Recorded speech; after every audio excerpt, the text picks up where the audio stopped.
दुर्भाग्य है कि इन्होंने आदर्श किसको माना है, यानी औरंगजेब को। औरंगजेब को अब ये लोग अपना आदर्श मान रहे हैं।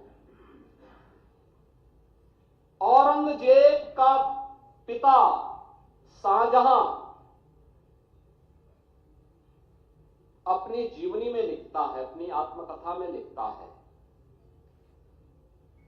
कि खुदा करे कि ऐसा कमबख्त किसी को पैदा न हो।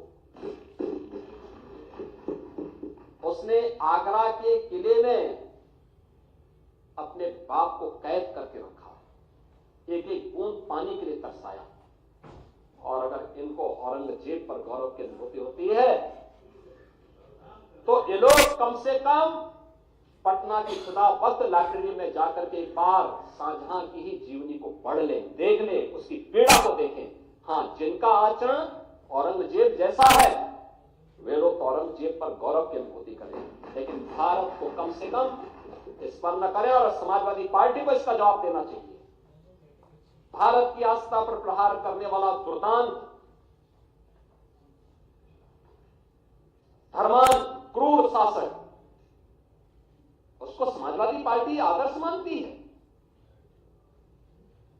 जो भारत को रौंदने के लिए आया था, जजिया कर लगा रहा था, भारत का इस्लामीकरण कर रहा था, कोई सभ्य मुसलमान भी अपने पुत्र का नाम औरंगजेब नहीं रखता, क्योंकि इसे मालूम है यथा नाम तथा काम।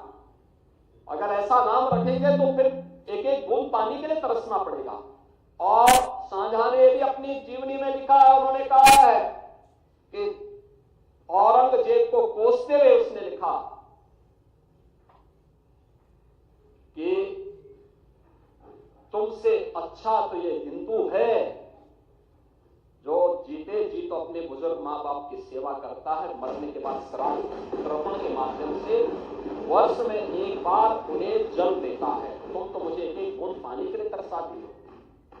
अब समाजवादी पार्टी यह तय करे ये पटना की खुदाबंद, ये समाजवादी पार्टी का नेता, आपका विधायक घोषणा करो ना, उस कमबख्त को निकालो पार्टी से और उसको एक बार यूपी भेज दीजिए, बाकी उपचार हम अपने आप करवा लेंगे। जो व्यक्ति छत्रपति शिवाजी महाराज की परंपरा पर गौरव की अनुभूति करने की बजाय लज्जा महसूस कर रहा हो और औरंगजेब को अपना नायक मान रहा हो, क्या उसको भारत के अंदर रहने का अधिकार होना चाहिए क्या? और समाजवादी पार्टी को इसका जवाब देना चाहिए। एक तरफ आप कुंभ को कोसते रहे और दूसरी तरफ औरंगजेब जैसे दुष्ट और क्रूर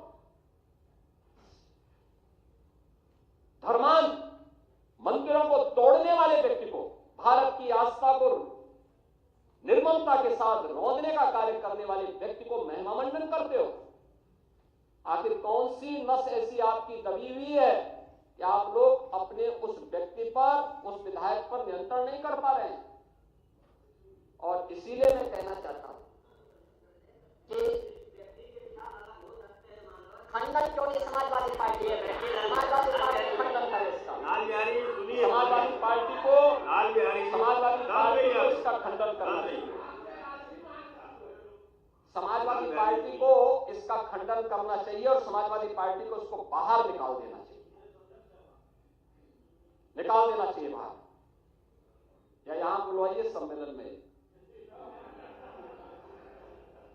उत्तर प्रदेश को ऐसे लोगों का उपचार करने में बहुत देरी नहीं करता है। महोदय, यह वर्ष और भी महत्वपूर्ण है।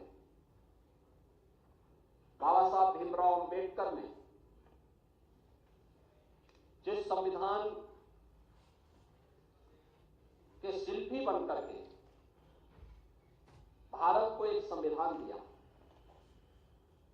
भारत के संविधान को अंगीकार करने का यह अमृत वर्ष भी, अमृत महोत्सव वर्ष भी है। और मैं एक बार और फिर कहूंगा कि समाजवादी पार्टी ने कभी भी एक बार नहीं, 3-3, 4-4 बार इन्हें शासन करने का अवसर मिला। बाबा साहब भीमराव अंबेडकर के नाम पे एक भी संस्था खड़ी नहीं की, बल्कि उनके नाम पर बनी हुई संस्थाओं को नाम हटाने का काम किया। ये लोग संविधान की बात करते हैं, यानी उन्होंने केवल कन्नौज का ही नहीं, सामाजिक न्याय के तमाम पुरोधाओं का नाम मिटाने का काम किया। तो संविधान की वो प्रति लेके घूमते हैं, ये पीडीए की बात करते हैं। किस पीडीए की बात कर रहे हैं आप? बाबा साहब भीमराव अंबेडकर के नाम पे कोई संस्था समाजवादी पार्टी ने खड़ी की हो? हम तो कह सकते हैं बीजेपी ने प्रधानमंत्री मोदी जी के नेतृत्व में पंचतीर्थ का निर्माण करा।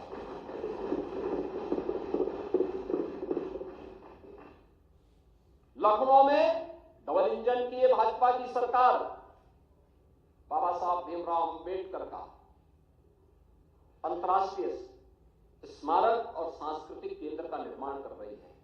हम दलित बच्चों को वहां से स्कॉलरशिप की सुविधा भी देने जा रहे हैं। अंबेडकर महासभा अभियान को लेकर के आगे बढ़ रही है। सामाजिक न्याय के महापुरुषों के बारे में सावित्रीबाई फुले के नाम पर लखनऊ के बाबा साहब भीमराव अंबेडकर विश्वविद्यालय में हमारी सरकार ने छात्रावास बनाया, जिससे दलित बच्चे पढ़ सके। हमारी सरकार ने कन्नौज के मेडिकल कॉलेज का नामकरण बाबा साहब भीमराव अंबेडकर का जो नामकरण आप लोगों ने हटाया था, हम लोगों ने फिर से बाबा साहब भीमराव अंबेडकर के नाम से, और इस बार के बजट में भी हम लोगों ने सामाजिक न्याय से जुड़े हुए सभी पुरोधाओं का सम्मान किया। आपकी पीड़ा को हम समझ सकते हैं। आप लोग एक परिवार से बाहर निकल ही नहीं सकते। हम लोगों ने अभी तक प्रधानमंत्री जी प्रयागराज आए थे, उन्होंने उद्घाटन किए थे जब 13 दिसंबर को प्रयागराज की योजनाओं का, निषाद राज के नाम पे श्रृंगवेरपुर में कॉरिडोर के निर्माण का काम, उसका भी लोकार्पण किया।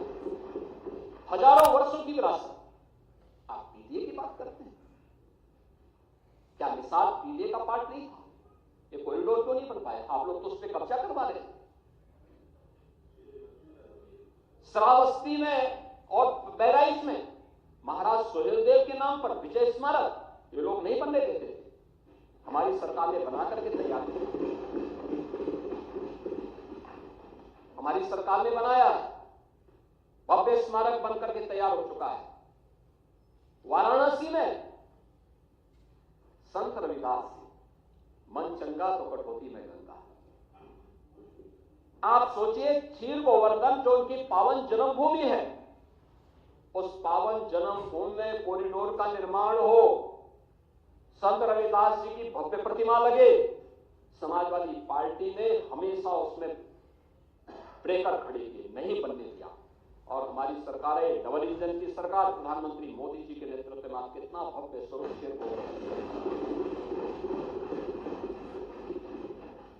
महर्षि वाल्मीकि का लालापुर, उनकी पावन साधना स्थली, दुनिया का सर्वश्रेष्ठ महाकाव्य देने वाले महर्षि वाल्मीकि जैसे त्रिकालदर्शी ऋषि, वहां का सुंदरीकरण का काम में बाधा समाजवादी पार्टी। राजापुर का विकास संत तुलसीदास जी ने, जिन्होंने आधुनिक रामायण के रूप में रामचरितमानस दिया, घर घर में जिसका गायन होता है, कोई भी मांगलिक कार्यक्रम होता है, इसके बगैर नहीं हो सकता। आप लोगों ने राजापुर का विकास नहीं होने दिया। आपने गरीबों के मकान नहीं बनने दिए। समाजवादी पार्टी की सरकार थी, पहले 2.5 वर्ष में जीरो प्रोग्रेस। शौचालय उनके घरों में नहीं बनने दिया, जीरो प्रोग्रेस। आखिरी मकान 56 लाख मकान बने। बैठिए लाल बिहारी आप देते हैं लाल बिहारी जी, ये अच्छी परंपरा नहीं है। लाल बिहारी जी, ये अच्छी परंपरा नहीं है। ये टोका टोकी की बात अच्छी नहीं है। आपने लाल बिहारी जी, आपने जो पैसा दिया वो केवल समाजवादी पार्टी के कैडर को दिया था, अपने कार्यकर्ता को दिया था, किसी दलित को नहीं दिया था, किसी नाम मिटाने का काम किया था। संविधान की वो प्रति लेके घूमते हैं, ये पीडीए की बात करते हैं। किस पीडीए की बात कर रहे हैं आप? बाबा साहब भीमराव अंबेडकर के नाम पे कोई संस्था समाजवादी पार्टी ने खड़ी की हो? प्रयागराज आए थे, उन्होंने उद्घाटन किए थे जब 13 दिसंबर को प्रयागराज की योजनाओं का, निषाद राज के नाम पे श्रृंगवेरपुर में एक कॉरिडोर के निर्माण का काम, उसका भी लोकार्पण किया। हजारों वर्षों की विरासत। आप पीडीए की बात करते हैं, क्या निषाद पीडीए का पार्ट नहीं था? ये कॉरिडोर क्यों नहीं बन पाया? आप लोग तो उस पर कब्जा करवा रहे हैं। श्रावस्ती में और बहराइच में और औरंगजेब को अपना नायक मान रहा हो। उन्होंने कहा है कि औरंगजेब को कोसते हुए उसने लिखा, उसने आगरा के किले में भगवान शिव, जब तक भारत की जनता इन 3 देव महापुरुषों का के प्रति श्रद्धा का भाव रखेगी, तब तक भारत को भारत बने रहने से कोई रोक नहीं सकता। दुनिया की ताकत भारत का भाग बनता है। डॉक्टर राम मनोहर लोहिया प्रखर समाजवादी थे। वे हमारी विचारधारा से जुड़े हुए नहीं थे। हां, कांग्रेस के विरोधी थे, अपने मुद्दों पर लड़ते थे। आज समाजवादी पार्टी डॉक्टर लोहिया के विचारों से कितनी दूर भाग चुकी है। आज राम को, कृष्ण को, शिव की परंपरा को, भारत की विरासत को कोसना ये समाजवादी पार्टी का मानो जीवन का उद्देश्य हो गया। और दुर्भाग्य है कि इन्होंने आदर्श किसको माना है? यानी औरंगजेब को। औरंगजेब को वे लोग अपना आदर्श मान रहे हैं। औरंगजेब का पिता शाहजहां अपनी जीवनी में लिखता है, अपनी आत्मकथा में लिखता है कि खुदा करे कि ऐसा कमबख्त किसी को पैदा ना हो।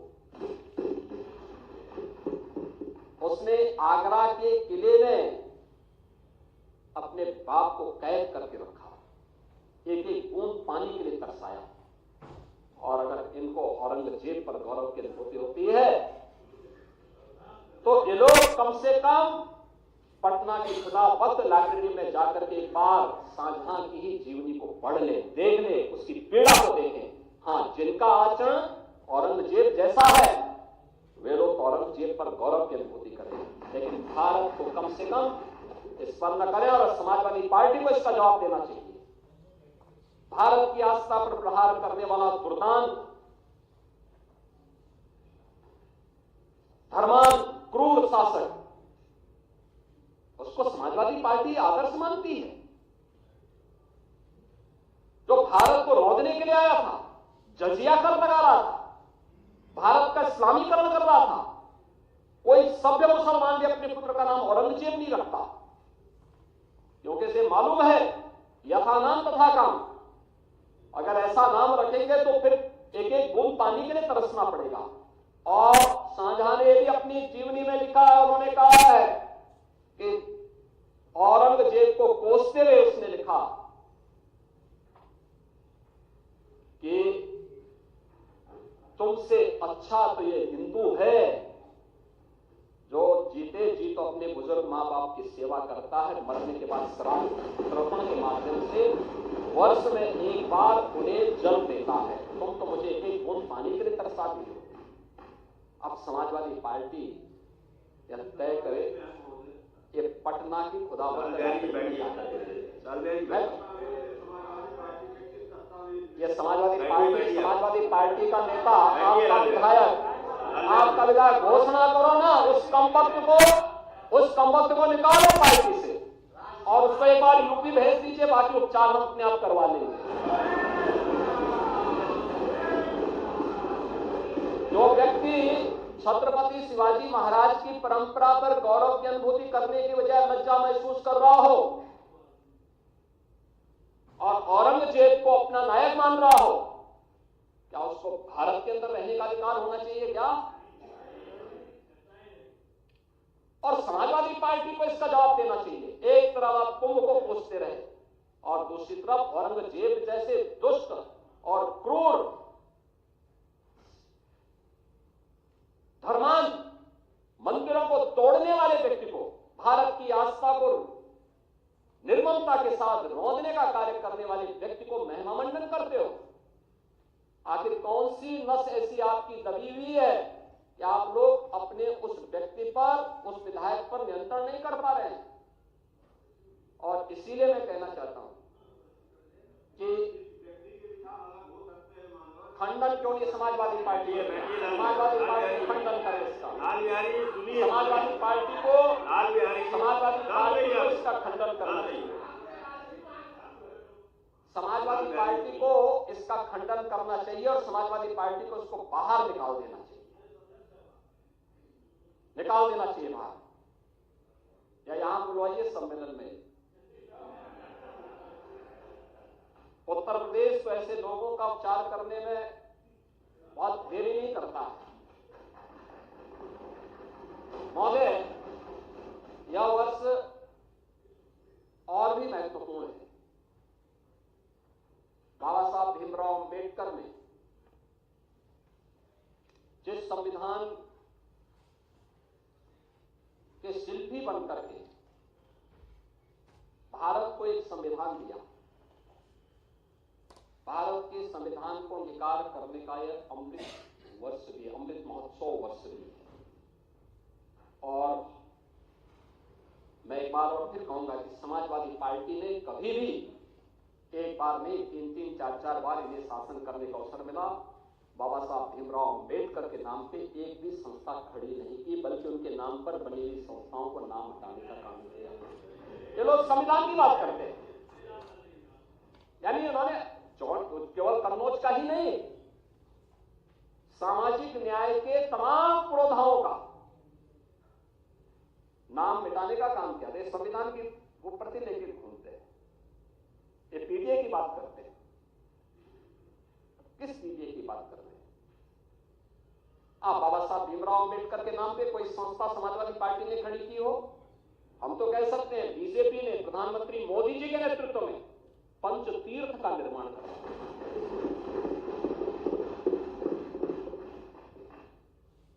लखनऊ में डबल इंजन की भाजपा की सरकार, उन्होंने कहा है कि औरंगजेब को कोसते हुए उसने लिखा,